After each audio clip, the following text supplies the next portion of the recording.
Cuando nosotros evaluamos del margen gingival hacia abajo, este margen gingival o la forma que tiene el diente en relación con ese margen gingival nos va a dar el volumen y la forma de la papila. Lo que les mencionaba hace rato, los dientes cuadrados generan papilas planas, no tan largas. Cuando nosotros evaluamos la forma de ese diente del margen gingival hacia arriba, tiene que ver con la proximidad de las raíces, y eso nos va a dar una relación con el soporte del tejido gingival. Les voy a explicar. Cuando los dientes son cuadrados, cuando los dientes son anchos, las raíces se encuentran más cerca una de la otra, porque justo la forma del diente permite que las raíces estén más pegadas entre sí. Cuando nosotros tenemos dientes triangulares, los puntos de contacto se dan más hacia abajo. Eso implica que los dientes son un poquito más anchos entre sí y las raíces se encuentran más separadas, ¿ok? Entonces, dientes cuadrados generan raíces juntas entre sí. Dientes triangulares generan raíces que están separadas entre sí. Entre más separadas estén las raíces entre sí, las crestas entre raíces van a ser más anchas, ¿ok? Cuando una cresta es más ancha, es menos probable que se pierda en la manipulación de la colocación de un implante. ¿Sí se entiende? Sí. ¿Ok? Eso tiene que ver con las distancias mesiodistales de los dientes. Dependiendo de la forma, es qué tan ancho o qué tan delgado es un diente, ¿ok? Dientes que son anchitos porque son triangulares generan raíces separadas, dientes cuadrados generan raíces más juntitas entre sí, crestas más delgadas. Ahorita lo vamos a ver en una imagen para reforzarlo.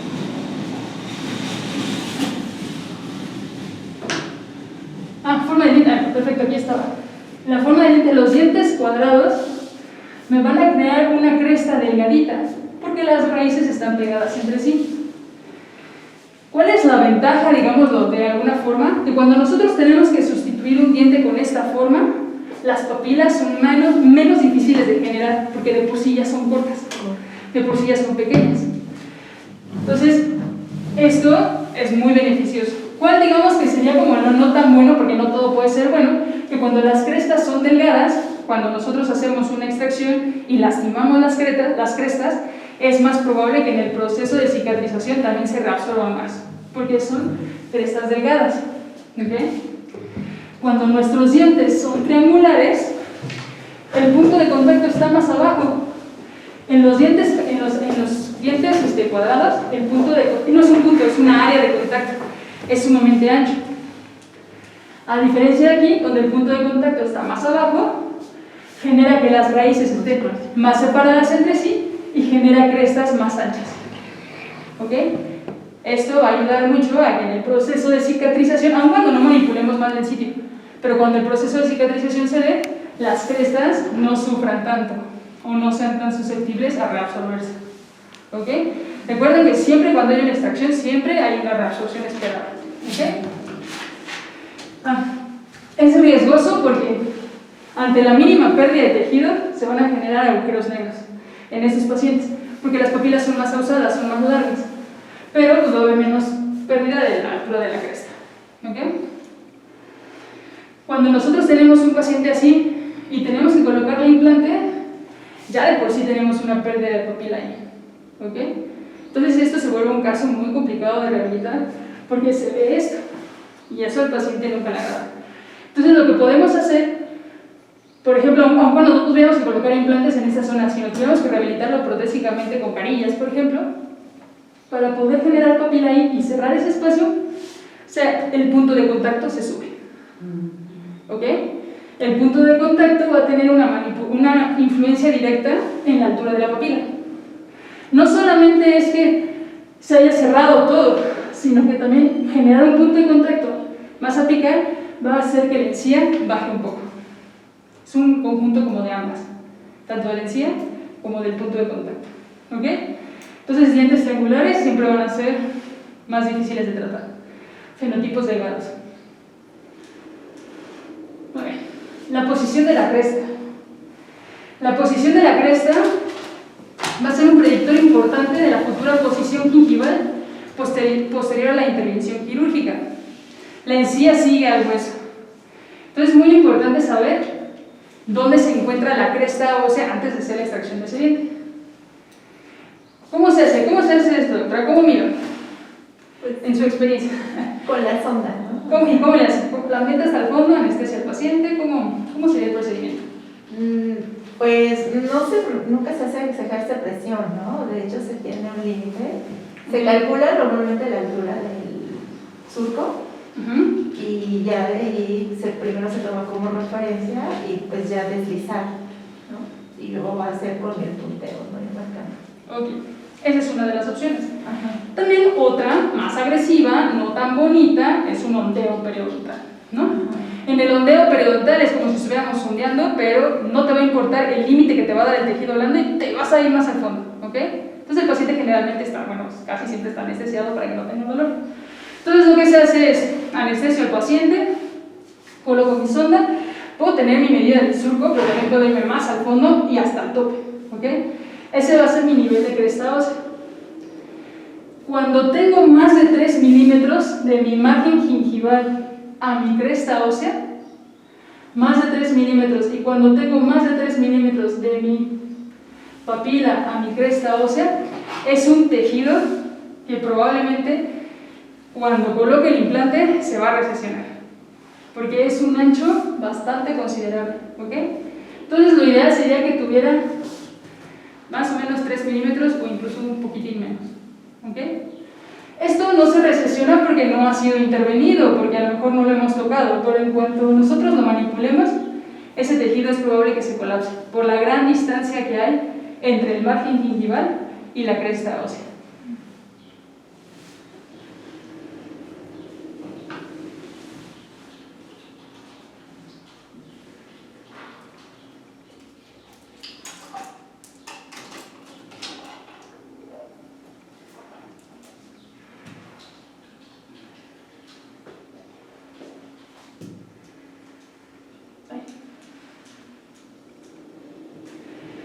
La estética lograda en la integración de los tejidos blandos con la restauración tiene una estrecha relación con la salud de los tejidos periimplantarios. Va a ser imposible tener una buena restauración con un tejido periimplantar no sano, ¿ok? Y si lo tuviéramos sano, si no tenemos una restauración bien integrada, no va a conservar ese estado de salud, ¿vale? Entonces, para que haya tejidos periimplantarios sanos, necesita haber una restauración y una colocación de implante adecuadamente realizada, ¿sale? ¿Qué cree que es lo que haya pasado aquí, doctora Julia?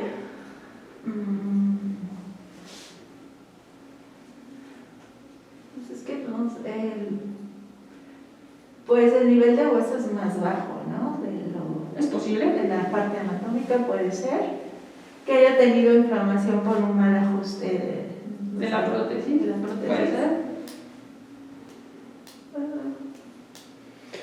¿Será que no hicieron un cálculo adecuado? Un cálculo adecuado del margen gingival y se les retrajo la encía. Y de la posición del implante. Ajá. Lo tuvieron que haber dejado más abajo. Pudo haber sido que el implante tenía que haber ido más abajo. Puede ser que el implante tuvo que haber estado más atrás. Puede ser que la elección del aditamento no es la adecuada y que los contornos de ese aditamento tampoco son los adecuados y por eso genera la recesión del margen gingival en esa zona, ¿ok? Entonces todo va de la mano. Entonces bien es cierto que aunque por ejemplo a ti te encante la colocación de implantes, no tanto la parte protésica, pues vale la pena que entiendas parte de lo protésico, porque si no eventualmente puede ser que falles. ¿Qué es lo que tengo que hacer? ¿Con qué parámetros tengo que tener como muy bien claros para poder tener una armonía de los tejidos periimplantarios con la restauración? Pues primero que nada una correcta posición del implante tridimensional. ¿Okay? Apico coronal, mesiodistal y vestíbulo palatino. Voy a tener que generar un mantenimiento de la morfología y de la cresta ósea. ¿Cómo se logra ese mantenimiento? Señora María, ¿cómo se imagina, doctora María, cómo se imagina usted que se genera esto y que no se queda plano, sino que se forma esa curvita? ¿Cómo se genera? ¿Cómo creo que se hace?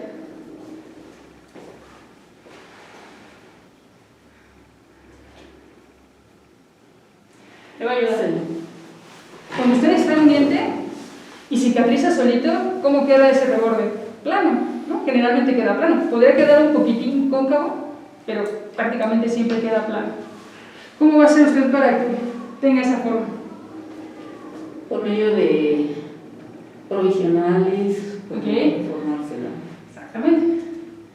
Entonces, la conformación y el mantenimiento de la arquitectura gingival, y eso solamente lo va a lograr teniendo una salud periodontal, pero aparte que la parte protésica y de alguna manera la restauración soportada sobre implantes genera la presión adecuada, no de más, no de menos, la suficiente para que esos márgenes gingivales se vayan conformando.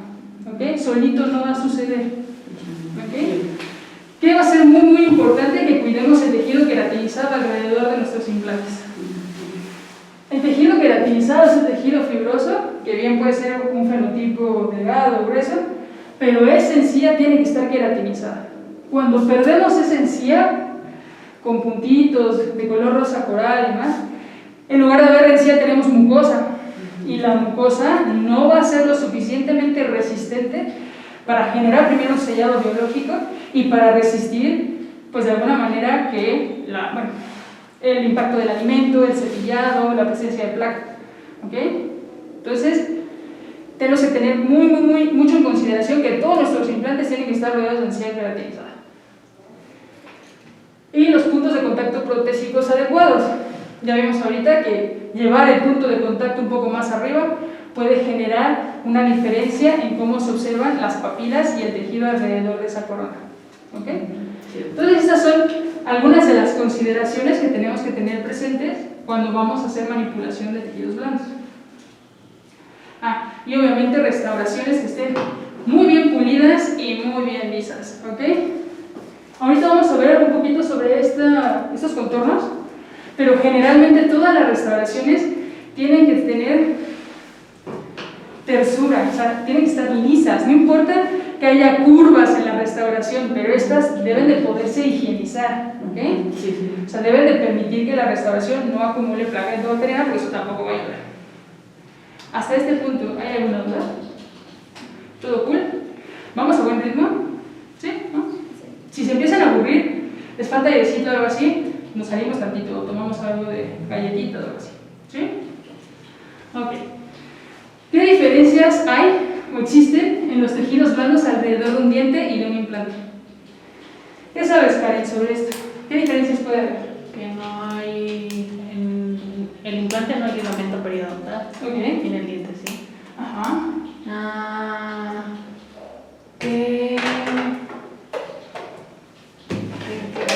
Ya no me acuerdo de eso. También lo vieron. Ajá, sí. Excelente. Creo que era una de las La no sé si me equivoco, es que es una esencia y otra se llama mucosa, pues no entendí esa parte. La disposición de las fibras. Eso es perfecto. Esa es una, pero hay varias. ¿Qué más, doctora Julia? ¿Tú puedes?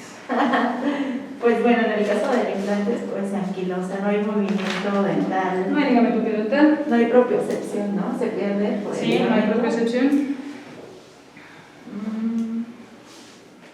En el implante hay una reabsorción fisiológica, ¿no? Reabsorción ósea fisiológica. Hay una reabsorción esperada, Ajá. que Podemos esperar. eventualmente sucede. Sí, sí, sí. ¿Qué más? ¿Qué más? ¿Qué más? ¿Qué más? ¿Qué más? La profundidad del surco También. también se modifica. Sí, así es. Doctora Maya, usted también estuvo en esa clase. ¿Qué más?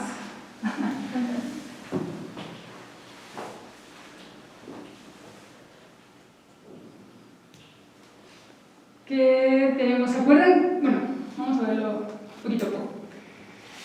Lo que dice doctora Julia, la disposición de las fibras. Primero, no hay la misma cantidad de fibras periodontales. ¿Okay? El diente tiene 13 diferentes grupos de fibras. Y generalmente estas son perpendiculares a la superficie dental. O sea, hay un montón de fibras en esta zona. Y todo ese conjunto y aglomerado de fibras que tienen adherencia al diente, al hueso, ¿ok? Y a la encía, o sea, que permiten, aquí se forma un sellado biológico, ¿ok? Ese sellado biológico evita que las bacterias puedan generar problemas en esta zona. No quiere decir que no las generen, por supuesto, porque en algún momento ese sellado biológico se ve rebasado por la cantidad de bacterias que puede haber en esa zona. Sin embargo, aquí sí se forma un sellado que aquí no existe. No se da el mismo sellado biológico. ¿Por qué? Porque no tienen la misma cantidad del grupo de fibras. Estas tienen 13, mientras que aquí solo hay 2 diferentes grupos de fibras. Unas que van paralelas, tal cual, al implante, al eje del implante, y otras que son circulares. Son muchas menos fibras. Eso significa que el sellado biológico que puede haber es mucho menor. Los tejidos alrededor de un implante son súper débiles. Por cualquier cosita, ya se andan perturbando. ¿Ok? Entonces, esa sería como la primera, de las primeras diferencias en cuanto al tejido blando alrededor de un implante. La segunda, la vascularización. ¿Vieron algo de vascularización? Okay. ¿Quién nos da la vascularidad de esta zona? ¿Quién lo mantiene hidratado? Bueno, ¿quién lo mantiene vascular? El ligamento. Ligamento, ves aquí este paquete de arterias que viene acá y también una que viene en esta zona, ¿okay? Que son supraperiósticas. Y aquí no hay ligamento periodontal. Entonces no tiene el mismo aporte sanguíneo este tejido que este.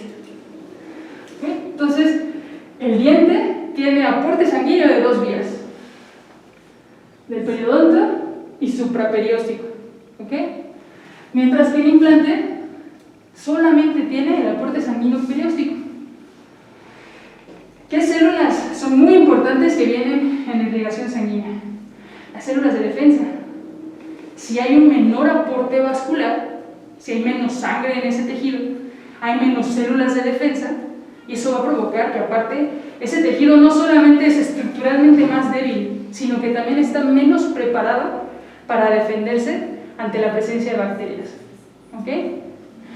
Por eso es que si un diente se perdió por una enfermedad periodontal en un paciente es igual de probable o más que si le colocamos a un paciente implantes sin haber controlado la enfermedad periodontal o sin haber creado nuevos hábitos, es muy probable que ese implante también se pierda y por las mismas razones. ¿Ok?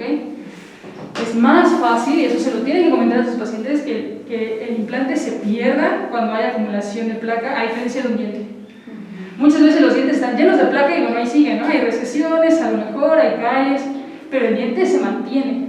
A veces hasta que está agarrado nada más de la puntita, pero se queda ahí. Un implante no. En cuanto el implante pasa por la mucositis y pasa a la perimplantitis, ya no tiene solución, ¿ok? Y se va a perder. ¿Va?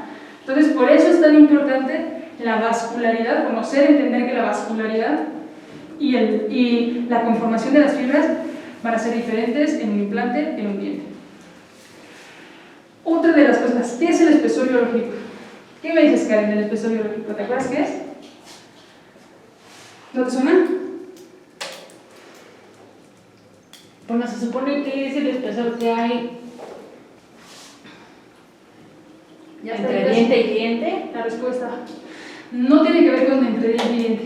Este es un corte longitudinal de un diente o de un implante longitudinal. Entonces mesio-vestibular. Bueno, pues sí, bueno, creo que no importa cómo lo veas porque es tridimensional. Sí. Eso es cierto. Lo que rodea. Ajá, que rodea el diente. Lo que rodea el diente, pero tiene que ver con una medida apicocorona, ¿ok? Desde el margen gingival hasta el nivel de cresta. ¿Ustedes han escuchado qué tejidos forman el espesor biológico? ¿O por qué hay que respetar el espesor biológico? Por la cubierta, ¿no? Interna, y, por ejemplo, del epitelio, la epitelización. Porque aunque el sellado biológico de un implante no tiene comparación con la de un diente, sí hay una formación ahí de tejido. Y tenemos que ver qué tejidos son los que hay entre la cresta y el margen. ¿Okay? Entonces, el espesor biológico o ancho biológico, de ambas formas lo van a encontrar en la literatura, se compone de tejido conectivo, que es el tejido que va inmediatamente de la cresta, epitelio de unión y el surco. Entonces, cuando hace ratito le decía a la doctora, usted anestesia al paciente y ondea para saber dónde se encuentra la cresta, quiere decir que mi sonda entró aquí y se clavó hasta acá. No solamente estaba conociendo la profundidad del surco, sino quería yo saber, ay, perdón, toda esta medida, discúlpame, me voy a entregar con la tele. toda esta medida, ¿ok? Todo esto forma el ancho biológico. En prótesis convencional, en prótesis sobre dientes, no pasa a veces que vemos una radiografía y la corona de un diente, por ejemplo, está sumamente pegadita a la cresta ósea, o sea, no hay ni como espacio. Eso va a generar inflamación todo el tiempo, o reabsorción, porque justo lo que va a buscar es la cresta, generar espacio entre la cresta y donde termina el diente, o más bien donde empieza la corona del diente, ¿ok? Entonces este ancho biológico siempre tiene que existir, siempre se debe de respetar. Cuando nosotros preparamos un diente, llevamos la preparación súper subgingival y casi llegamos ahí a la cresta ósea, estamos invadiendo el espesor biológico, ¿ok? Entonces el espesor biológico va a ser diferente entre un diente y un implante. El primer tejido que vamos a medir, o que se va a medir o que se tiene que presentar, es el tejido conectivo, ¿ok? En un diente más o menos mide 1 milímetro, aproximadamente. El epitelio de unión, ese es el que aporta como la vascularidad, o en esta zona se encuentra la vascularidad.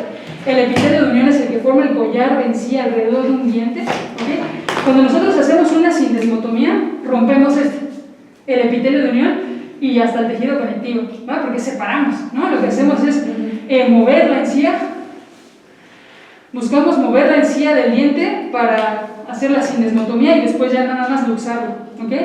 Cuando metemos esa legra para hacer esa sindesmotomía, lo que estamos tratando de romper es justo esto, el tejido conectivo y el epitelio de unión, ¿ok? Y después viene el surco, que este es el que sondeamos normalmente, que puede ser de 0.5 a 3, ¿no? Eso sabemos que es lo normal.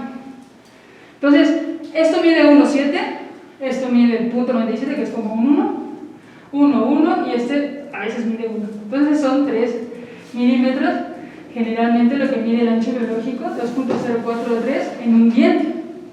Ese mismo ancho biológico se va a formar naturalmente en un implante. En un implante también va a haber la presencia de tejido conectivo, va a medir más o menos lo mismo que en un diente. El epitelio de unión es el que probablemente mida más, y el surco, que puede variar muchísimo. O sea, la literatura te marca que puede haber, ahorita lo vamos a ver un poquito más adelante, profundidades de surco más amplias de lo que generalmente habría en un diente. Repito, cuando nosotros sondeamos en un diente, lo normal es que mida 0.5 a 3 milímetros, el surco, solamente el surco. En un implante, esos 0.5 o 3 ya no existen, es más, ¿ok? Porque justo no hay adherencia epitelial. Entonces, si tuviéramos que ver una fotografía de un implante ya colocado, este tejido justo arribita de la plataforma del implante, considerando que la plataforma del implante está colocada equigingival o digo equicrestal o subcrestal, el tejido que viene inmediatamente después de la plataforma del implante, esto es tejido conectivo. El tejido inmediato es el epitelio de unión, y aquí más arribita va a ser lo que sería nuestro surco, ¿ok? Cuando nosotros sondeamos al paciente y lo sondeamos con delicadeza en un diente, generalmente nosotros solo medimos el surco, ¿cierto? Como en nuestros implantes no hay adherencia epitelial mamona como la de un diente, cuando nosotros sondeamos nos metemos a veces hasta la plataforma, o nos quedamos aquí en el epitelio de unión. Entonces, cuando tenemos que sondear un diente nos va a medir 0.5 a 3 porque justo las fibras no permiten que nosotros bajemos más en un estado de salud. Entonces solamente estamos midiendo el surco, el epitelio de unión estaría aquí, el tejido conectivo estaría aquí. Pero cuando nosotros sondeamos un implante, pues nos llevamos, o sea, el epitelio de unión no nos da un tope. Eso quiere decir que nuestro sondaje es mayor y que podemos encontrar desde 2.5 a 5 milímetros y ahora sí lo vamos a poder considerar sano cuando nosotros sondeamos un implante. ¿Sí es claro? ¿O quieren que me regrese a alguna parte?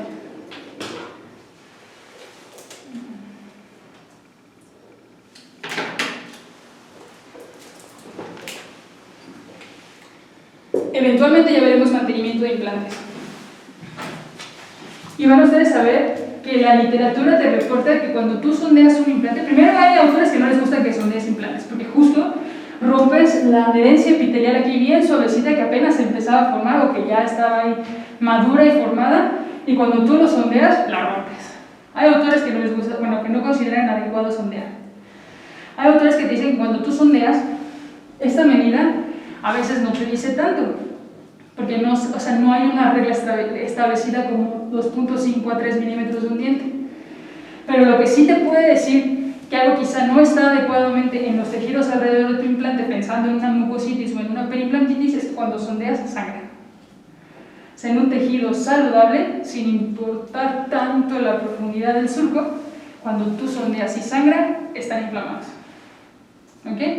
Un principio, pues muy similar a lo que sería en un diente. ¿Sale? ¿Sí vamos bien? Segurísimo.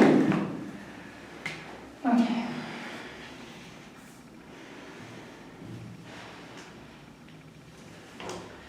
¿Cuál es la posición ideal de un implante? Julia, tú que ya has colocado. ¿Cómo determino la posición tridimensional de un implante? ¿Qué considero? Pues primero que el implante quede en adecuada posición en las 3 dimensiones, ¿no? Y que al momento,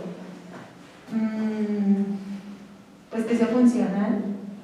Sí, claro, eso es lo primero, ¿no? Pero bueno, que quede en relación con los dientes, que respete toda la biología, ¿no? Okay. El espacio entre diente y implante, lo que respete también la anatomía de la cortical vestibular, la cortical palatina, igual.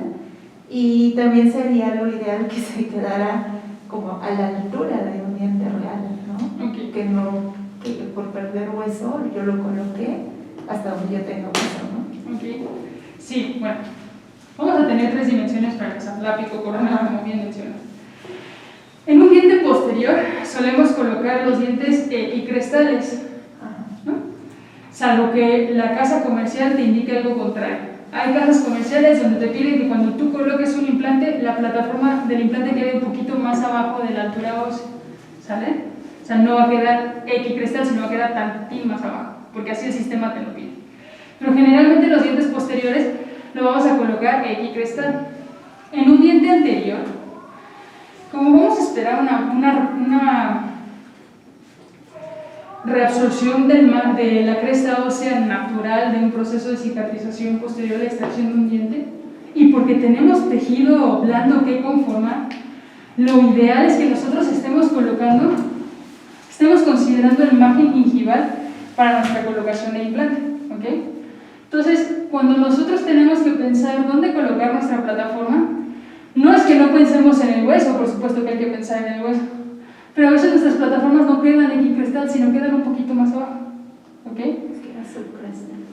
Si nosotros, hay varios problemas que pueden surgir si la plataforma del implante está más abajo, ¿ok? Los tejidos periimplantarios se perturban, entonces hay que tener una distancia de aproximadamente 3 a 4 milímetros del margen gingival a la plataforma o la futura plataforma del implante, ¿ok? Lo ideal es que sean 3 a 4 milímetros aproximadamente. Eso va a provocar que quizá nuestro implante va a quedar 1 o 2 milímetros por dentro de la cresta ósea, ¿ok? Y eso no precisamente es malo, ¿sale? Esa es nuestra primera regla, o lo primero que vamos a tratar de buscar cuando estamos pensando ya en la posición del implante como tal. ¿Qué sabemos vestibulolingual? Tiene que ver con la fisiología ósea, ¿no? Que la reabsorción es más por vestibular que por palatina. Entonces hace más rato mencionaste el grosor, ¿no? Que debe de haber de tejido duro, ¿vale? ¿Tú qué opinas, Agustín? ¿A ti no te preguntaba? No, ¿A ti no te preguntaba? ¿Tú qué dices? No. ¿Qué más tengo que considerar? ¿Cómo sé qué tanto hacia allá, hacia el vestíbulo voy a meter el implante o qué tanto hacia palatina? ¿Quién me va a dar la referencia? El modelado, ¿no? Y el análisis. Pues ya el diseño, ¿no? El encerado, la oclusión, la relación. Definitivamente, pues hay que tener un diente protésico que guíe la posición del implante, pero Aún así, ¿qué tengo que considerar? Primero, los 2 milímetros de cresta ósea que había dicho la doctora. ¿Ok? Estas tablas vestibulares se reabsorben fácilmente, ¿ok? Porque las tablas son muy delgadas y porque nuestros dientes, el arco superior, arco inferior, cuando nuestros dientes contactan así, no corre el golpe a lo largo del eje del diente, sino corre al revés, digámoslo. Nosotros no masticamos así, sino masticamos de esta forma. Entonces esta tabla que está aquí siempre está no sumamente pues, pero recibe trauma oclusal constantemente. Entonces, dependiendo de la anatomía del paciente, la cresta ósea de los dientes superiores, anteriores, a veces es muy delgadita. Entonces lo que tenemos que considerar es siempre dejar 2 milímetros al menos de cresta ósea vestibular. ¿Ok? Es el primer punto. El segundo es que el implante debe estar palatinizado con respecto al borde incisal. Entonces ahí ya consideramos pues, que debe haber un diente, ¿no? Un diente protésico, por eso se hace la colocación protésicamente guiada, ¿no?